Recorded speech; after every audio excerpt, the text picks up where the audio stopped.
Welcome to the Wild Simplicity podcast, the podcast for awakening women who are ready to shed the layers, let go of the clutter, and rediscover their wild and wonderful selves that lie beneath.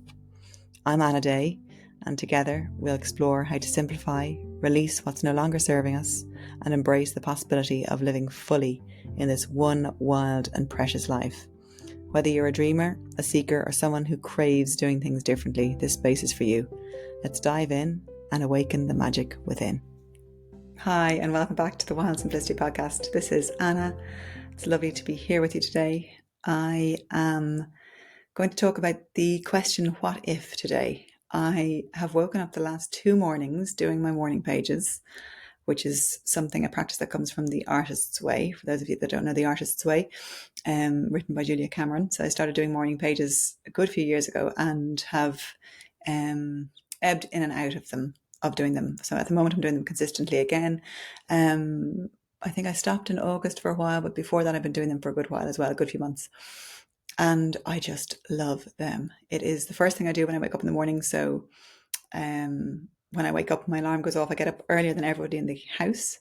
And usually not, actually at weekends, sometimes not. And I just go off into a room and I do them myself, but they're much more effective when I can do them when I am alone, when the house is quiet, when people haven't woken up yet. I usually keep my earplugs in when I'm doing them. So I wear earplugs at night time anyway, but I usually keep my earplugs in the morning and go to a different room. So then I can't hear when the kids are stirring and getting up and they get up and get themselves dressed and stuff. So I keep doing my morning pages if they get up a little bit earlier. And it's such a lovely time to reflect and to process and to get all the stuff out into the page that is in my mind and that I've been ruminating on. And it's evolved and over the years, as I've been practicing it and I try different things in it. I usually speak to my soul at the end. I usually write a question at the last quarter. I do 3 full pages, 3 full fool's cap. Why is it called fool's cap? Fool's cap pages. Don't know if that's an Irish word or what. 3 A4 pages, and every morning I do that. And the other morning I kept going. Actually, I kept going for about 5 pages. I think I just couldn't stop. It was coming out of me. And the last page I usually ask and tune into my soul, like, what, dear soul, what would you want me to know today, or what would you love me to know today? And then what comes into that is something quite sometimes very different to what I've been writing. It depends, but when I drop in and allow that other essence of me to come through, it's really beautiful. And so that's kind of fun to tap into. And then it used to be a lot of lists, like I would be writing out at the beginning all the things I have to do, and then that would kind of fizzle, and then I'd just write down exactly what is coming into my head, like any random thought, narrating the voices in my head, basically. Anyway, so these days it seems to be less of the lists and more of what I am currently moving through pattern wise. So I'm doing a load of, at the moment, excavating of my subconscious beliefs, and I love the subconscious. I love delving into that area of the mind. The mind is so powerful. It was such a big part of my early initiation into personal development and into this whole world of self-reflection and inner work. And the mind was definitely the focus at the beginning for those initial years. So when I was 14, that was what drew me in, how we could, question the mind and not be directed by the mind solely, and not be lured into a false sense of this is the way things are forever regarding our personality and who we are, and that actually we change, we're malleable, and our that brain plasticity is, and neuroplasticity is so important, and it's so impactful. And knowing that as well, knowing that the brain changes, not just that we hear so often, like up to the age of 7, you have the chance to get everything into your kids. And I remember being like, oh my God, the pressure of having to set down those neural pathways in my children and have their inner narrative be a healthy one by the time they're 7 years old. And they're beyond that now, both of them. And there's absolute truth in that as well. But there's also, like everything, and the brain is always changing. The brain is always, and our mind is always well, it perseverates a lot on the same things over and over again, the same patterns, the same narratives, the same stories that keep us stuck and hidden and small and not living our full life. So that was the initial part of my adventure with personal development. And then I went in, as I said before in this podcast, through into more somatic work, into more inner child work, into other areas within the personal development world. Also fascinating, also really impactful, really meaningful, really helpful. And now I've come back into this subconscious. I've just had this curiosity over the last few months, or year probably, into the subconscious. But I was looking for something deeper and something, a way to really get under into the dirt of all of these patterns that still have a grip. And the grip is loosening, and it's really exciting. It's really amazing to be delving into it in a different way and exploring it and really holding up these beliefs and these ways of relating to myself that have been the way I've related to myself my whole life. And it's very difficult to see them because we're just looking out through that lens. So we can't see anything but the way we're relating to life. And it's been amazing. I'll tell you more about that because I'm in something at the moment and I'm very much in it. So I will speak more about this. But what I wanted to say was that doing the morning pages the other day was all about my other love is the realm of possibility. As humans in this world, on this earth, I have a fascination with possibility, with limitlessness. Always have the wonder and the curiosity. I've always asked questions, and questions are so liberating and so life-giving. And questions just make me so excited. And, there was always a tinge somewhat on questions. I don't ask too many questions. Don't be annoying. Don't try and get to the bottom of things, just leave things as they are. And I always wanted to get to the bottom of things and always wanted to find out like the true essence of things and where things come from and what do people mean when they say certain things and what way are they relating? What are they saying but they're not saying? I mean, I just wanted to know and get to the resonance that I feel in my body when I know somebody is being in integrity and in authenticity, and I can tell. I'm very susceptible to that. I'm very sensitive to that energy. And so that's why I always asked questions. And then just being a child who asks questions, children are so curious and so full of wanting to know and looking at the world around them and wonder and awe. So I feel this in me so strongly. I always have, but I'm allowing it through much more. So this yesterday morning and this morning, I wrote a whole couple of pages on what ifs. And I'm going to attempt to read the one. I don't know if this is from this morning or yesterday morning. I can't remember. This is yesterday morning, I think. Yesterday. So I don't know if I can read. I did have a glance back there a few minutes ago to see if I could read it. I think I can read most of it. That's the thing when I'm doing my morning pages. I start off really, quite legible and quite slow, and then it gets like I'm into it, and I can't always read what I've written. I try though, because I do like reading them back sometimes, because it tends to go into this quite like this information comes through me, and sometimes I want to read it back. Anyway, so the idea of what if, and what if as not it, what we've heard is what if as, oh no, what if I fail? What if something happens? That real worry and constriction, what if. But the what if I'm interested in is the what if, like the openness of what if we succeed? What if this world is so much more than we are being led to believe? What if there is more to everything? What if we don't have to believe all the stories that we have created for ourselves, that have been created for us? What if there is so much more we don't know than what we know in this world? And the questions like that, opening up to the possibility and the limitlessness, the boundlessness of us as souls and as human beings. And so what I wrote the other morning was, what if nothing needs to be different? Because I was really ruminating. I was speaking about a lot of things. I was trying to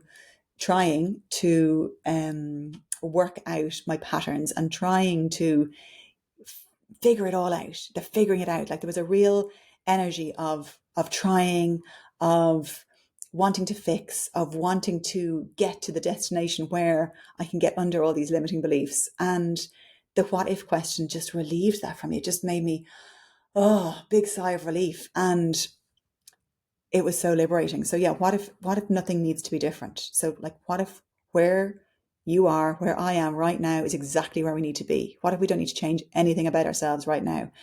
What if I don't have to pretend to be anyone for anyone else? What if I didn't need to hide any part of me in any conversation? What if I didn't need to hide any part of me online? What if I loved and accepted myself exactly as I am? What if I could let it all go? What if I could release the tight grip? What if I could live with joy and delight and kindness towards myself and others? What would it feel like to know that I am looked after and held? What would it feel like to know the universe has my back? What would it feel like to truly be in a trusting relationship with the divine and with God? What if I could, I use divine, God, source, universe as interchangeable words. I know some people are activated by certain words, but use whatever you feel works for you. So what would it feel like to truly be in a trusting relationship with the divine, with God, with the universe, with source? What if I could and with myself? What if I could hand over my worry, my unworthiness, my not enoughness, my thinking I need to compensate for someone I think I'm not? So thinking, what if I could hand over? This is the problem with reading this back. What if I could hand over my worry, my unworthiness, my not enoughness, my thinking I need to compensate for someone I think I'm not? What if I didn't need to prove my worthiness of my existence? What if I didn't need to prove myself for my life here on earth? What if I just realized and fully understood that the fact that I'm here means I get to experience it all? I get to enjoy and take it all in. What if I let go of any preconceived ideas about anyone else? What if I loosened my grip on my cerebral knowing and dropped down deep into the body knowing? What if all I connected with was gnosis? What if I remembered what a magical miracle being I am? What if I let go of any shame holding me back? What if I what if I didn't have to censor what I said? What if I could speak my truth always and to everyone and in every context? What if I knew I was worthy of that? What if I didn't? What if I no longer had to contort myself and figure it all out? What if I just moved? Oh, I can't read that one. What if I just moved as if I was led by the force that is within me and the force that I am? What if I surrendered to life, to grief, to anger? What if I allowed all of it? What if I don't know? I don't know what that says. What if I any of myself? I don't know what that says. Okay, next part. What if I opened up to, it has just started raining out of the heavens. It's lashing. I don't know if you can hear that in the background. Anyway, what if I opened up to the magic and miracles of the world and rain? What if I allowed the time to slow down? What if I increased my senses and my sensitivity to fully take in this world? What if I didn't cap anything? What if I didn't contain? What if I didn't make meaning out of everything or out of anything? What if I lived right now in this moment? What if I allowed for the remembering of who I am to flow through? What if I just be? What if I sit and be still? What if I have more time day to day without my phone in my hand than with? What if I remembered every day what this life is about? What if I remembered where I am and how I got here? What if I let go of thinking? What if I savored each moment every day? What if I didn't berate myself for not enjoying every moment of every day? What if, what if, what if? What if becomes a reality? What if this is all true? What if I get to live all of this right here, right now, What if? What if I could be free? What if?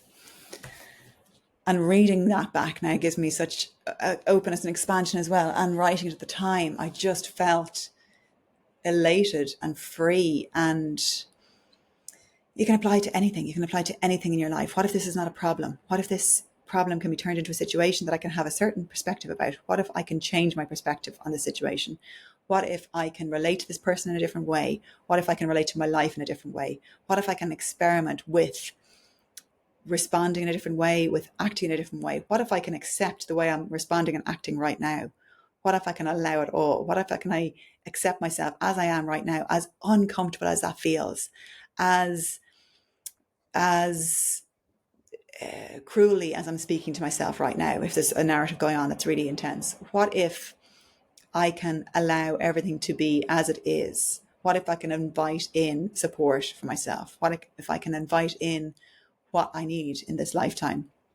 What if I get to enjoy this life that I'm living here on earth? What if I don't have to struggle? What if I can be liberated? What if I can be free? I mean, it's endless. It's just, every time I say a what if question, my whole body just wants to pulsate and expand out. So experiment with that. See what if, what happens when we ask these questions. And we don't necessarily have to answer them. We can, but it's the mere asking of the question that creates the freedom and the flow in the body, and the just breaking out of the constraints that we're in, the way that we have been led to believe the world has to be, that our world has to be, that all the rules and all the regulations and the way things are done and the way they've always been done this way, so we just keep doing them this way. And the questioning of it all, like, how much of it do we get to make up? How much of it do we get to break the rules? How much of it do we get to create ourselves? We are the actors on our own stages, and we get to spread as much love and compassion and joy in this world as we see fit. And it's abundant what can flow through us when we allow this flow to start to happen. We get used to allowing this flow through us. And it's very unfamiliar at first. It's really uncomfortable. And what if we allow that discomfort? What if we can be with that discomfort and we're still okay? And that's why I start with the decluttering first, because I feel that we are so distracted by all our stuff and by all the clogged up emotions, the suppressed emotions, by all the thoughts and the to-do lists and the mental stuff. We're clogged up by all of it. And when we declutter all these facets of ourselves and let go and really see that we don't need any of it. Some of it's lovely to have, of course, and these things enhance our life. Stuff in our environment enhances our lives. But when we let go of the stuff that we're holding on to because we think we need to hold on to it, because we've been told to hold on to it, because that's what people before us have done and held on to, and that's what people around us are holding on to, we get to decide for ourselves. We get to live our own life, carve our own way, and still belong and still be part of our of the human race and of life. And we're so scared to break out of the groups we're in, the friendship groups we're in, the families we're in, the communities we're in. We're so afraid of doing something different than whatever area we find ourselves in, with people in our job, in our work, people in our whatever vicinity. And the magic happens when we really stay true to ourselves and make decisions for ourselves. And then we give the courage to other people to do the same. And then we're all living out ourselves fully as ourselves, our authentic beings. And that's where it gets exciting, because we get to interact with all these people who are showing up as themselves, not as somebody else. So the letting go and decluttering of the physical environment can be really helpful in starting to break some of this structure in our mind as well. Because what's the inner reflects the outer, and the outer reflects the inner. It's all a relationship, and it gets to be fun. It gets to be an experiment. It gets to be something we dabble with for a couple of minutes a day. It doesn't mean you have to change your life completely. It doesn't mean you have to change your life in any way. You can just dabble with it. If this calls to you, if you feel there's something more inside of you, there has to be a different way. You can't go on the way you're living your life. The constriction you feel when you say yes and you mean no, you say no and you mean yes. Like, is that sustainable anymore? Do you have tension in your body? What's causing a stagnation in your body? And so my invitation is to experiment. It's always to experiment, to play, to have a bit of fun, bring a bit of joy. And speaking to myself, and I said this as well, because I've been so in, adulting and seriousness, and to bring back in this playful nature of possibility, of joy, of experimentation, of, does it have to be this serious? What if I bring a bit of laughter into making dinner? What if I bring a bit of laughter into asking the kids to help out with their stuff? And play, experiment. I don't know, make it up as you go along. There are no rules. Do it your way and do what you're guided to do and what you feel like you want to try. And I've just this week released my new class called Wild Simplicity, the First Step. And it is all about decluttering and these first initial ways of decluttering. I'm really distracted by this heavy rain. It's very hard to focus. But so the decluttering of, I talk about energetics, I talk about language, I talk about different ways we can start to release, let go, declutter. There's very practical tips as well in it. It is 25 minutes long, so it's a shortish video. You can watch in one sitting. It is currently at an introductory offer at the moment for €19. And I'll put the link below. You can also go onto my website, anaday.ie, and find it there under the first step. And I also have a freebie where you can download another starting point for how to start decluttering. And yeah, I'll leave it there because I can't focus anymore. And what if I could just end this podcast right here and it'd be okay, which I'm going to do. So I hope you have a lovely week. I'll see you next week. And until then, play with what if. What if? The question of what if. What if you played the question of what if? What if every day you asked yourself in the morning the question of what if? And have fun with it. I would love to know what you're what ifing about. And yeah, let's chat. And I will see you next time. Thank you so much for being here. Thank you for listening. You can message me on Instagram at Wild Simplicity. You can email me if you prefer, hello@anaday.ie. And I think that's all for now. Okay, until next time. Bye. Thank you for joining me on this journey to wild simplicity. If today's episode inspired you to let go, simplify, and reconnect with your truest self, I would love for you to share it and help spread the word. Don't forget to subscribe to the podcast so you never miss an episode, and follow along on Instagram at Wild Simplicity for more inspiration. Remember, life is precious and you have the power to live it fully, freely, and fiercely. Until next time, keep dreaming, keep seeking, and keep embracing the wild possibilities of life.